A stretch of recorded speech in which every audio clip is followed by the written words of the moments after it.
nó cá thanh trong tàn chói trong phong nhiều thế trong sai thế trong nồng sữa đời sinh từ sở phốt cho nó nữa trong xe thế chưa sáng cường gồng nó nào của cho lòng cho bây giờ đời mùa thay cho ba là một người tập ba chi xong thì chỉ bao đùa một nữa cho ba này họ ba cứ người chưa sáng thế này trong cường gồng này trong phong sữa đời nữa lúc nào thì cụ nhà khó sở thì bắt hồn tên té lên nữa trong phong sữa đời sinh từ sở tù nữa nó cũng như nó cứ chỉ là nà hay chỉ chắn tu hay cho chỗ phú sư để cứ làm một thai cho ba là chỉ để ít cho mình nhổn tông để tới ít cho ba chúng nó có gầu màu hồng thia chúng có chạp là chỉ bảo dành nó lấy trong phong gì sợ đời thật sự sợ phú cho nó nữa nên lên này của cho bé sợ đời mùa sai cho ba này trong ly trà của giống một khá cho bé em sợ phong như này như cho ba của nữ dòng thia chưa sinh hẳn liền nó lấy trong phong nhiều nữa ok nên cho cuối với sợ đời mùa sai nữa nó nữa trong phong sợ đời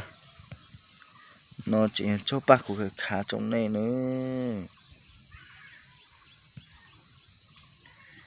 đây là một loại hoa đẹp tuyệt vời trên miền núi mình nhé các bạn nhé. Một nữa dùng gỗ chai này dạ ba dùng gỗ chai lời nữa chụp phong sơ đây hoa đẹp nhất trên núi vườn cao của mình nhé các bạn nhé.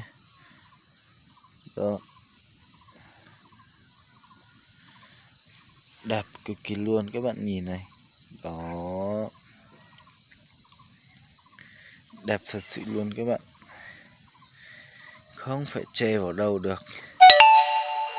Dùng một tiền tiền ấy trong phong sơ đây nó xây nữa cho ban này cho cái dùng một tiền này nó trong phong sơ đây này. Đó mọi người nhìn thấy chưa, nở hoa đẹp cực kỳ là đẹp luôn, chuẩn nét luôn nha các bạn nha. Không có cái gì xanh bằng cái này luôn ha.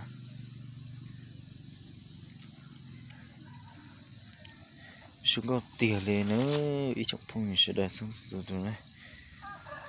nó sẽ đợi bổ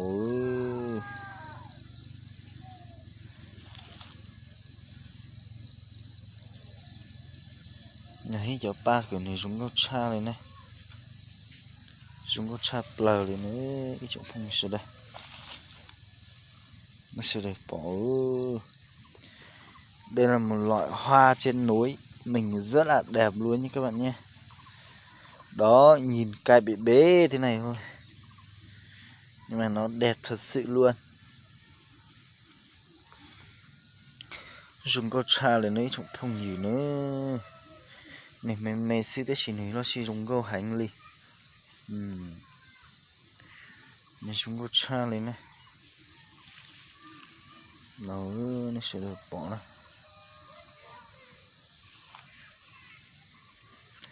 Nó sẽ được bỏ này chúng có tiền lên nữa đẹp thật sự luôn các bạn nhìn cái cây này bể bể dưới này lên thôi. Đó bể bể dưới này nhưng mà nó đẹp nữa nhá, chân đông nó mềm mế chỉ mà dùng câu cha đấy chúng không như sợ đời nữa này sẽ xây này tụi cụ cá lo một nó sầu hết này nên mềm mế xí cái chuyện này dùng câu cha đấy chúng không nghĩ nữa. Ô muốn dùng câu tiền thì nữa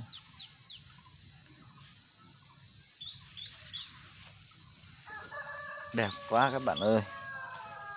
Hoa ai muốn hái hoa tặng người yêu thì ra nhà mình hái nhá. Chúng có trai này